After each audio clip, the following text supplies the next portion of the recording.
Karena kecantikanku, aku memilih menghilang dan berubah menjadi bambu agar tidak menjadi peperangan. Lahila. Begini kisahku. Dahulu kala di tanah Donggo Nusa Tenggara Barat, hiduplah seorang gadis cantik bernama Lahila. Tak lain adalah aku. Aku dibesarkan oleh seorang nenek yang bernama Wai Kimpi. Kecantikanku tiada bandingannya. Wajahku yang bulat, putih dan bersih. Hidungku mancung, bibirku manis dan tipis. Leherku juga indah, jika meminum sesuatu kelihatanlah aliran air dan makanan.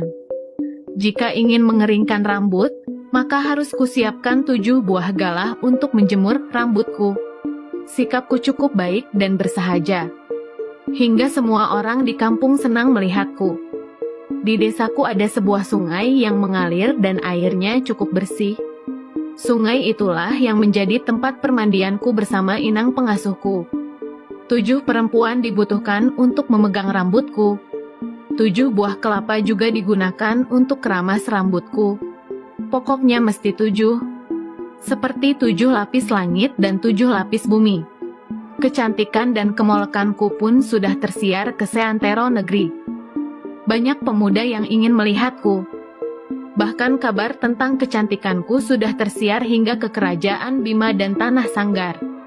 Di kerajaan Bima, ada putra mahkota yang tampan bernama Sirigani. Sedangkan di kerajaan Sanggar ada putra mahkota yang juga tampan bernama Siri Dungga. Karena ingin melihatku, putra mahkota kerajaan Bima yang bernama Sirigani pergi berburu ke dataran tinggi Donggo. Pada suatu ketika di pagi hari, aku sedang mandi. Sirigani berjalan mengikutiku hingga tiba di rumahku. Sesampainya di rumahku, dia menyampaikan keinginannya pada Wai Kimpi bahwa ia ingin menikahiku. Mendengar itu, Wai Kimpi lalu menemuiku dan memberitahu bahwa Sirigani ingin menikahiku. Aku yang mendengar itu tidak langsung memberi keputusan. Hanya menjawab akan aku pikir-pikir dulu. Hingga keesokan harinya, putra mahkota kerajaan Sanggar yang bernama Siri Dungga juga mendatangi kediamanku. Sama seperti halnya Sirigani, Siri Dungga juga ingin menikahiku. Jawaban yang sama juga aku lontarkan kepadanya untuk memberiku kesempatan untuk berpikir. Hatiku pun mulai bimbang. Aku takut, jika menerima salah satu pinangan sang raja, maka akan terjadi peperangan di antara 2 kerajaan itu karena salah satunya aku tolak. Keesokan harinya, sebagaimana biasa, aku pergi mandi dengan Wai Kimpi dan beberapa gadis desa. Ketika sedang asyik mandi, aku melihat ke atas di celah pohon beringin besar ada 2 orang pemuda yang sedang berdiri berhadap-hadapan dan saling mengeluarkan keris. Sesaat kemudian 2 orang pemuda itu berkelahi. Mereka adalah Siri Dungga dan Sirigani. Melihat mereka bertarung, aku berteriak menyuruh mereka untuk berhenti namun dihiraukan. Wai Kimpi lalu memanggil penduduk kampung yang laki-laki untuk naik ke atas bukit untuk melihat dan melerai perkelahian di antara 2 putra mahkota itu. Setelah itu Wai Kimpi dan beberapa gadis itu kembali ke tempat permandian. Tetapi, betapa terkejutnya mereka melihatku yang sudah tidak ada.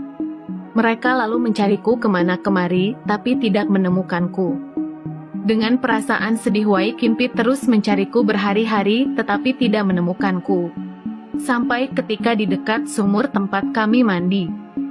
Tiba-tiba tumbuh serumpun bambu. Bambu itu cukup rindang. Karena letih, lalu Wai Kimpi duduk di dekat pohon bambu itu. Dalam tangisannya, dicubitlah batang-batang bambu itu. Seketika aku menangis dari dalam bambu tersebut.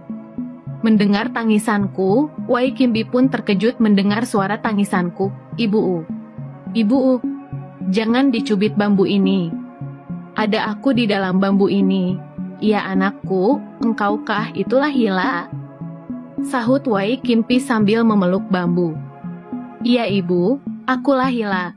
Lebih baik aku menghilang begini, agar tidak terjadi peperangan karena memperebutkanku. Mendengar itu, Wai Kimpi tidak bisa menahan tangisannya. Dia terus-menerus memeluk rumpun bambu itu. Hingga akhirnya, bambu, sumur dan rumah tempat tinggalku masih ada sampai sekarang di Donggokala, Bima, Nusa Tenggara Barat.